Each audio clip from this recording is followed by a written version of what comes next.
एक बार फिर से हिंदुओं को जलाने की साजिश हुई है। हिंदुओं पर जुल्म का दिल दहला देने वाला वीडियो बांग्लादेश से आया। चटगांव के हिंदुओं के घर में आग लगाई गई। आगजनी का ये ताजा वीडियो है जिसमें हिंदुओं के घरों को आप जलते हुए देख रहे हैं। पीड़ितों का कहना है कि सोमवार को जिस वक्त घरों में आग लगाई गई उस वक्त ये लोग सो रहे थे। इस्लामिक कट्टरपंथियों ने घरों के दरवाजों को बाहर से बंद कर दिया ताकि लोग भाग ना सकें। 8 लोगों को जिंदा जलाने की कोशिश की गई, लेकिन ये लोग पिछले हिस्से की लकड़ियों को काटकर किसी तरह से अपनी जान बचाने में कामयाब रहे। इस आगजनी में 2 घर जलकर खाक हो चुके हैं। घर के अंदर रखा हुआ सारा सामान जलकर खाक हो चुका है, लेकिन अभी तक किसी कट्टरपंथी के खिलाफ एक्शन की कोई खबर नहीं। दीपू दास की लिंचिंग के बाद से लगातार हिंदुओं को टारगेट किया जा रहा है। ये कोई पहला वाकया भी नहीं है जब हिंदुओं पर कहर टूटा हो। मेमन सिंह में हिंदू लड़के दीपू दास की जिंदा जलाकर हत्या की गई। सिलहट में हिंदू परिवार की बेरहमी से पिटाई की गई। झिनाइदह में गोविंद बिस्वास नाम के हिंदू लड़के की पिटाई की गई थी और अब चटगांव में हिंदुओं को जिंदा जलाकर मारने की कोशिश की गई।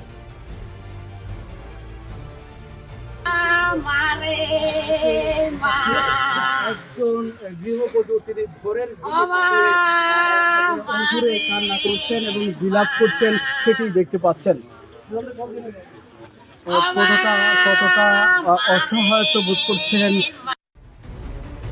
अब बांग्लादेश में एक-एक करके हिंदुओं को टारगेट किया जा रहा है। इस बीच घर के जले हुए मलबे के पास से जांचकर्ताओं को बंगाली में हाथ से लिखा एक बैनर मिला है।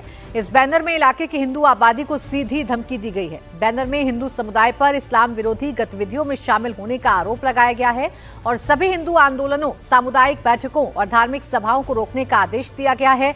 इस संदेश को अंतिम चेतावनी कहा गया है। इसमें लिखा गया है कि अगर उनके निर्देशों का पालन नहीं किया गया तो हिंदू समुदाय के घर, दुकान और संपत्तियों को निशाना बनाया जाएगा। नोट में कहा गया है कि कोई भी आपकी रक्षा नहीं कर पाएगा और ये भी जोड़ा गया है कि किसी भी विरोध का नतीजा गंभीर होगा। और बांग्लादेश में हो भी यही रहा है। पुलिस कुछ नहीं कर पा रही है, सरकार कुछ नहीं कर पा रही और हिंदुओं पर सिर्फ और सिर्फ जुल्म हो रहा है। बांग्लादेश में हिंदुओं पर हो रही हिंसा पर कथावाचक मुरारी बापू ने गहरी चिंता जताई। उन्होंने इस मामले में भारत सरकार से हस्तक्षेप की मांग की। तो बांग्लादेश की स्थिति भी बहुत बिगड़ती जा रही है और हम सनातनियों को, हम हिंदुओं को बहुत नुकसान हो रहा है। वहाँ बहुत समाज, संस्थाएं, सरकार गंभीरता से सोचे। आदरणीय मोहन भागवत जी ने भी चिंता जताई है और जो भीतर की बातें हैं बहुत जघन्य है। मेरे समझ में नहीं कि हिंदू होना कौन गुनाह है, क्या अपराध है हिंदू होना। हिंदू बिंदु भी है और सिंधु भी है। हिंदू बिंदु है, ये अपने को कुछ नहीं समझता, निरहंकारी, और कहे तो सिंधु से भी विशाल है।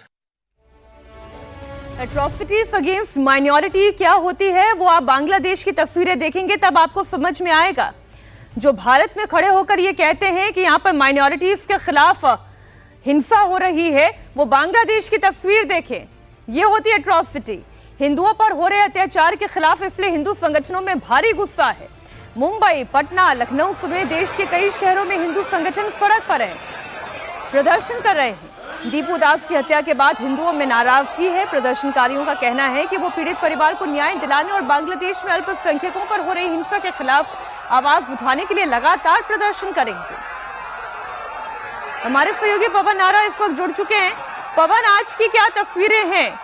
कल तो हमने देखा किस तरीके से हिंदू संगठन बांग्लादेशी हाई कमीशन पर प्रदर्शन करना चाहते थे, हालांकि उन्हें रोक दिया गया। आज की क्या स्थिति है? देखिए, आज भारत भर में अलग अलग इलाकों में दीपू दास की हत्या के खिलाफ विरोध प्रदर्शन हो रहे हैं, लेकिन इन विरोध प्रदर्शनों के बीच नई घटना चिटगांव से सामने आई है, जो कि ढाका से 200 किलोमीटर दूर दक्षिण बांग्लादेश की तरफ पड़ता है। और साजिश का अंदाजा आप इस बात से लगाइए, ये आग लगाने की घटना सुबह 3:45 पर हुई, जब परिवार अपने घर के अंदर सो रहा था। परिवार का एक शख्स दुबई में काम करता है, एक अनिल स्थानीय तौर पर मजदूरी का काम करता है। उनको बाकायदा घेर कर बाहर से कुंडी लगाकर जलाकर मारने की कोशिश की। ये सब साजिशन निशाना बनाया जा रहा है। और जिस पोस्टर का आपने जिक्र किया, पोस्टर में कहा गया कि आप किसी भी तरह का प्रदर्शन ना करें, यानी आपकी हत्या की जाए और आप उफ भी ना करें, ये उनसे उम्मीद की जा रही है। तो आप समझ सकते हैं कि बांग्लादेश में हिंदू होना कितना बड़ा गुनाह है। और जिस बात को कह रहे हैं कि इस्लाम के खिलाफ काम कर रहे हैं, अगर वो अपने ईश देव की पूजा करते हैं उसको इस्लाम के खिलाफ बता दिया जाता है और इस बात पर उन्हें टारगेट किया जा रहा है।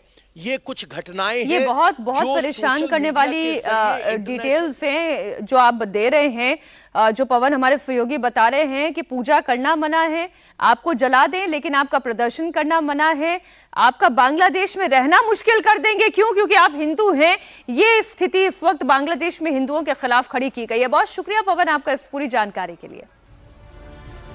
भारत के दो सबसे बड़े भगोड़े विजय माल्या और ललित मोदी को वापस लाने के लिए जांच एजेंसियां एड़ी चोटी का पसीना एक किए हुए हैं।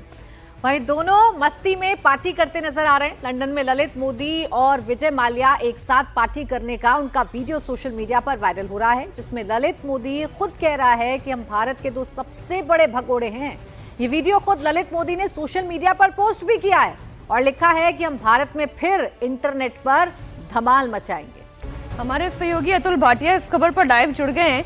अब देखिए क्या लिखा हुआ है। Let me do something to break the internet down again, something for you media folks. चिढ़ा रहे हैं ये दोनों भगोड़े, वहां पर बैठ के पार्टी कर रहे हैं और यहाँ की जांच एजेंसियों को मुंह चिढ़ा रहे हैं। बिल्कुल, देखिए मीनाक्षी, इससे पहले भी ललित मोदी का एक इसी तरीके का वीडियो सामने आया था, जिसके अंदर वो लंदन के अंदर जो कुछ लड़कियों के साथ देखा गया था। और अब जो ये वीडियो ललित मोदी ने डाला है जिसमें विजय माल्या उनके साथ है, जहां तक उनके एक्सट्रेडिशन की बात करें, यानी कि प्रत्यर्पण की बात करें, तो तमाम एजेंसियां, चाहे वो ईडी हो, सीबीआई हो, भारत सरकार हो, तमाम कोशिशें उनको भारत लाने की जा रही है। इससे पहले हमने देखा था कि संसद के अंदर भी सरकार ने यह बताया था कि जो विजय माल्या के ऊपर जो अभी भी कई करोड़ों का बकाया है, क्योंकि विजय माल्या लगातार ये बोल रहा था कि जो उसके ऊपर बकाया है 14,000 करोड़ रुपया जो ईडी ने जो उनकी प्रॉपर्टी अटैच की है उससे वापस जा चुका है। लेकिन सरकार ने यह बताया था संसद के अंदर कि अभी भी कई करोड़ रुपया पैसा विजय माल्या के ऊपर जो है वो अभी पेंडिंग है, जो उसे वसूला जाना है। तो तमाम कानूनी दावपेच ये लोग जो है वो अपना रहे हैं विदेश में बैठकर। लंदन के अंदर ये मौजूद है, यूके के अंदर। और जो ईडी, सीबीआई, भारत सरकार की कोशिश है कि जल्द से जल्द इनको वापस लाया जा सके। अगर हम ईडी की बात करें तो ईडी ने कई अटैचमेंट विजय माल्या के केस के अंदर की थी और इसके अंदर जो बैंक है उनको यह पैसा लौटाया गया था। और इसके अलावा किंगफिशर एयरलाइंस जो है उसके जो कर्मचारी थे उनका भी जो पेंडिंग वेतन था, सैलरी थी, वो भी दिया गया था। तो पूरी कोशिश जो हमारी एजेंसियां हैं उनकी लाने की है। लेकिन जिस तरीके से लगातार इन लोगों को डर नहीं है, ये लोग वीडियो बनाते हैं, उसके बाद वायरल करते हैं। खुद ललित मोदी जो है वो अपने जो सोशल मीडिया प्लेटफॉर्म है उसमें ये वीडियो डालता है। तो अभी सरकार की कोशिश यही है कि जल्द से जल्द इनको हिंदुस्तान लाया जा सके। काफी प्रॉपर्टीज इनकी अटैच की जा चुकी है, काफी पैसा अतुल ये सिर्फ वीडियो नहीं डालते, ये चुनौती देते हैं, ये बताते हैं कि कितने पावरफुल हैं, बताते हैं कि सब कुछ होने के बाद भी, इतने केसेस होने के बाद भी, सबूत होने के बावजूद भी ये कैसे विदेश में रह के पार्टी कर सकते हैं, मजे कर सकते हैं और सोशल मीडिया पर धमाल मचा सकते हैं। चलिए आगे बढ़ते हैं, बात महाराष्ट्र की करते हैं, जहां महाराष्ट्र की पॉलिटिक्स के लिए बड़ा और ऐतिहासिक दिन है आज। ठाकरे ब्रदर्स बीएमसी चुनाव के लिए गठबंधन का ऐलान करेंगे। दोपहर 12 बजे राज और उद्धव ठाकरे की ज्वाइंट प्रेस कॉन्फ्रेंस होगी। प्रेस कॉन्फ्रेंस से पहले दोनों बाला साहेब ठाकरे की स्मृति स्थल पर जाएंगे, उन्हें श्रद्धांजलि अर्पित करेंगे। पहले गठबंधन का ऐलान कल होना था, लेकिन लास्ट मोमेंट पर उसे रोक दिया गया। उद्धव जी और राज ठाकरे जी आज एक साथ आकर चुनाव के अलायंस का घोषणा करेंगे। ये महाराष्ट्र के लिए, पूरे मराठी मानुस के लिए बहुत ही खुशी का मौका है। बालासाहेब ठाकरे ने शिवसेना का जो निर्माण किया वो यहाँ के भूमिपुत्रों के लिए किया, उनके न्याय और उनके हक के लिए किया। 20 साल ठाकरे बंधु, ठाकरे ब्रदर्स एक साथ नहीं रहे, उसका बहुत बड़ा नुकसान राज्य को और हम सबको भुगतना पड़ा। लेकिन अब भारतीय जनता पार्टी को सबक सिखाने के लिए, उनकी जो लूट चल रही है मुंबई में, वो रोकने के लिए उद्धव जी और राज जी आज एक साथ आए हैं। हम एक साथ मुंबई के साथ 10 महानगर पालिका में एक साथ चुनाव लड़ेंगे। पीएमसी चुनाव में राज ठाकरे और उद्धव ठाकरे एक साथ लड़ेंगे। इस बीच सूत्रों के मुताबिक सीटों को लेकर एनसीपी शरद गुट ने गठबंधन में 22 सीट मांगी है। वहीं पवार की पार्टी मुंबई में कांग्रेस के साथ भी बातचीत कर रही है। सूत्रों का कहना है कि एनसीपी शरद ने कांग्रेस से 53 सीटों की मांग की है।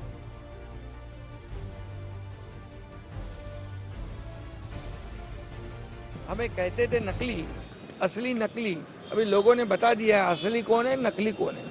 हम बाला साहब ठाकरे जी की विचारधारा वाले शिवसेना है और विचारधारा को आगे बढ़ा रहे हैं। हमारी महायुति विचारधारा पे हुई है, हमारी महायुति विकास के एजेंडे पर हुई है और वो लोग सिर्फ कुर्सी और सत्ता पाने के लिए वो लोग ये सब जो राजनीति कर रहे हैं ये जनता जानती है।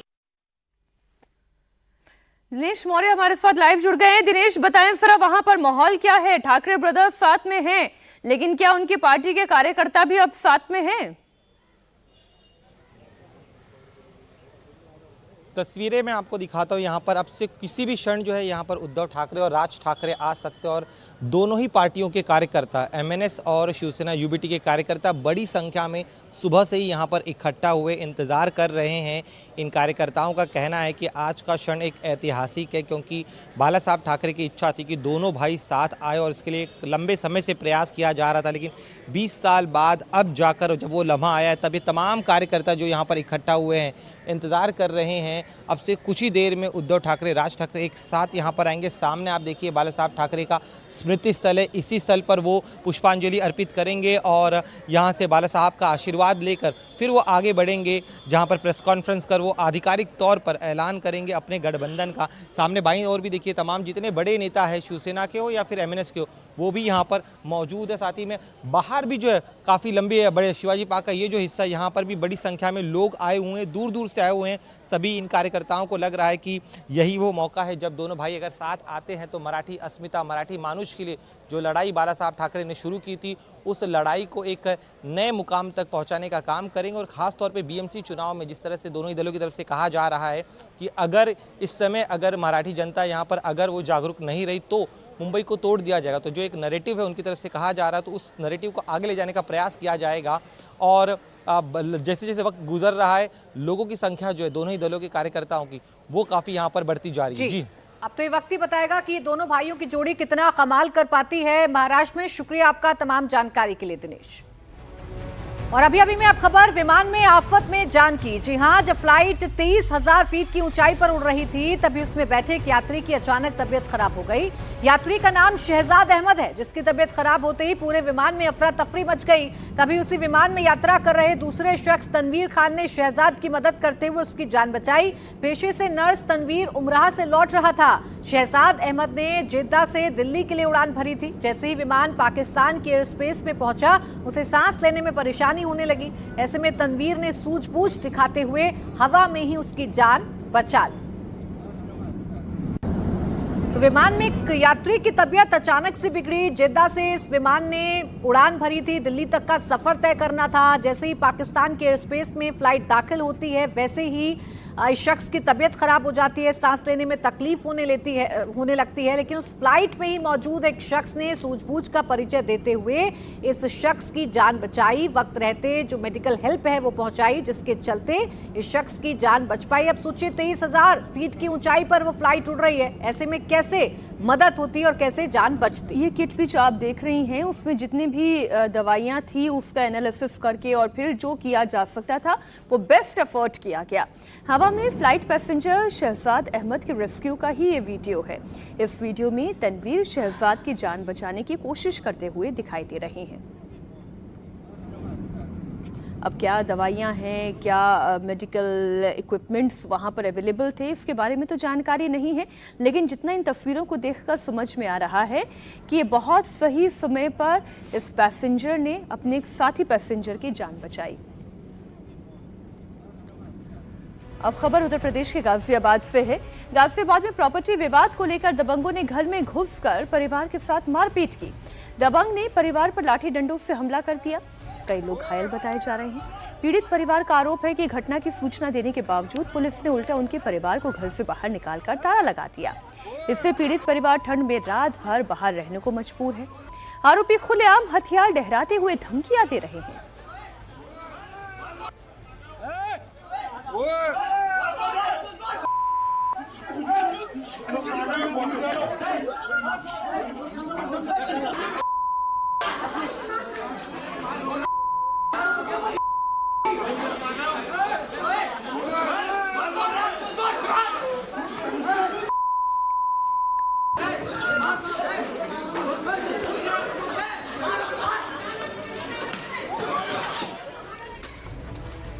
और अब एक खबर मुंबई से आ रही है। मुंबई में दिन दहाड़े एक ज्वेलरी शॉप में लूट की वारदात को अंजाम दिया गया। बुर्का पहने पहुंचे बदमाशों ने लूट की वारदात को अंजाम दिया है। जी हां, करीब 20 तोला सोना लेकर बदमाश फरार हो गए। लूट का सीसीटीवी फुटेज भी सामने आ गया है। आप देखिए, बुर्का पहने हुए ये जो पूरा का पूरा ग्रुप है बदमाशों का, ये ज्वेलरी शॉप में दाखिल होता है और फिर बड़े ही शातिराना अंदाज में यहां लूट की वारदात को अंजाम देकर ये फरार हो जाते हैं। ये बदमाश बुर्का पहनकर दुकान के अंदर घुसे, दुकान के कर्मचारियों और मालिक को रिवॉल्वर दिखाकर धमकाया। इसके बाद बदमाशों ने दुकान में रखा करीब 20 तोला सोना और नकदी लूट लिया। वहीं चौथा आरोपी दुकान के बाहर खड़ा होकर निगरानी करता रहा ताकि किसी को शक न हो। सूचना के बाद मौके पर पहुंची पुलिस आसपास के इलाकों और दुकानों में लगे सीसीटीवी खंगाल रही है ताकि बदमाश की पहचान और उनकी गतिविधियों का पता लगाया जा सके। इस घटना के बाद से मुंबई के सीवुड्स इलाके में हड़कंप मचा हुआ है। अब आप सोचिए, बुर्का पहने हुए ये लोग जो ज्वेलरी शॉप में दाखिल होते हैं और एकाएक ये फिर रिवॉल्वर निकालते हैं और रिवॉल्वर के दम पर सोना चांदी लूटकर फरार हो जाते हैं। दिन दहाड़े इस वारदात को अंजाम दिया गया है। मार्केट का ये एरिया है और ऐसे में अगर बदमाशों के हौसले इतने बुलंद हैं तो सवाल पुलिस के इकबाल को लेकर भी है।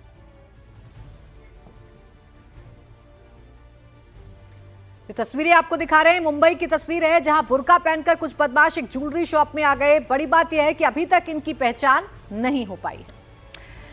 आइए अब आपको एक खबर उत्तर प्रदेश से दिखाती हूं, प्रयागराज में जहां रंगदारी हुई है। दबंगों ने रंगदारी नहीं देने पर कर्मचारी को जमकर पीटा। काफी देर तक दबंगों ने शोरूम में उत्पात मचाया। पूरी घटना सीसीटीवी में कैद हो गई। वीडियो में साफ नजर आ रहा है 4 से 5 लोग शोरूम में पहुंचे, जो सामने आया उसके साथ मारपीट की। पीड़ित का कहना है कि दबंग रंगदारी की मांग कर रहे थे, मना करने पर पीटना शुरू कर दिया। दबंगों ने शोरूम के अंदर ही कर्मचारी को दौड़ा दौड़ा कर पीटा। पीड़ित के तहरीर के आधार पर पुलिस पूरे मामले की जांच कर रही है। अब ये तस्वीर एक बार फिर से आप देखें, 1 2 3 4 5 लोग तो यहाँ पर सीधे सीधे आगे बढ़ते हुए दिखाई दे रहे हैं। जैसे ही सामने जो दिखाई दिया उसके साथ ही मारपीट करनी शुरू कर दी। कुछ लोग तो अपनी जान बचाकर दाएं बाएं भी होते हुए नजर आ रहे हैं।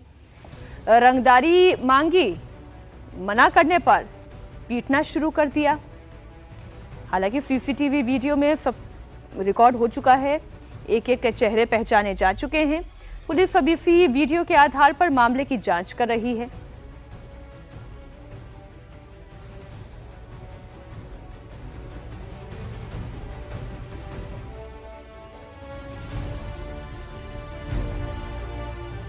और अब बात करेंगे छत्तीसगढ़ की, जहां अंबिकापुर में एनएच निर्माण में धांधली का मामला सामने आया है। नेशनल हाईवे 43 पर करीब 6 करोड़ की लागत से सड़क का पैचवर्क किया गया, लेकिन एक रात में ही सड़क फिर से डैमेज हो गई। हालात ये हो गए कि सुबह निगम कर्मी रोड के मटेरियल को कचरा ढोने वाली गाड़ी में भरकर ले गए।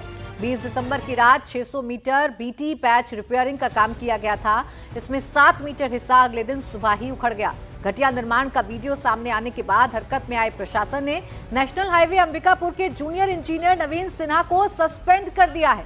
तस्वीरें आप देखिए, आधी रात अंबिकापुर में नेशनल हाईवे 43 पर 6 करोड़ की लागत से सड़क मरम्मत का काम किया गया था। अगली सुबह रोड पूरी तरह से उखड़ गई। निगम कर्मी मटेरियल कचरा गाड़ी में भरकर ले जा रहे हैं। ऐसा लग रहा है कि यहाँ कभी सड़क थी ही नहीं। ऐसा लग रहा है सिर्फ यहाँ जो बजरियां हैं वो डाल दी गई, सिर्फ सड़क निर्माण का जो सामान है वो डाल दिया गया, सड़क बनी ऐसा लग नहीं रहा। यकीन मानिए 600 करोड़ रुपए इस पर खर्च हुए हैं। अब 600 करोड़ रुपए कैसे मिट्टी में मिल गए हैं, भ्रष्टाचार की मिट्टी में मिल गए हैं। ये तस्वीरें आप देखिए। वीडियो वायरल हुआ तो जूनियर इंजीनियर को फौरन सस्पेंड कर दिया गया। वहीं अधिकारियों का कहना है कि रोलर में तकनीकी खराबी आ गई थी जिसके चलते ऐसा हुआ। सरगुजा कलेक्टर का क्या कहना है वो भी आपको सुनवाते हैं।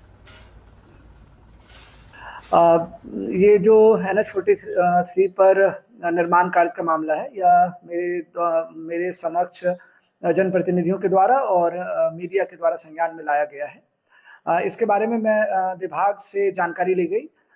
विभाग ने कुछ तकनीकी समस्याओं को बताया है, किंतु विभाग को यह निर्देशित किया गया है कि NH में जो भी निर्माण हो वो गुणवत्तापूर्ण निर्माण होना चाहिए, और जिस निर्माण की भी बात हो रही है उनकी कमियों को सुधार लिया गया है। आगे ऐसी स्थिति नहीं आए इसके संबंध में विभाग को निर्देशित किया। पहली बार सुना कि रोलर भी खराब होता है। रोलर तो सड़क पर रोल हो गया और यहाँ पर ये बताया जा रहा है कि मटेरियल खराब नहीं बल्कि रोलर में तकनीकी खराबी थी। कमाल है, सफेद झूठ बोलने के लिए भी हिम्मत चाहिए, दिखा रहे थे अंबिकापुर के कलेक्टर साहब। खैर अगली खबर आपको बताते हैं, चेन्नई से आ रही है जहां बड़ा हादसा होते होते टल गया। चेन्नई के ताम्बरम स्टेशन पर महिला चलती ट्रेन से नीचे गिर गई।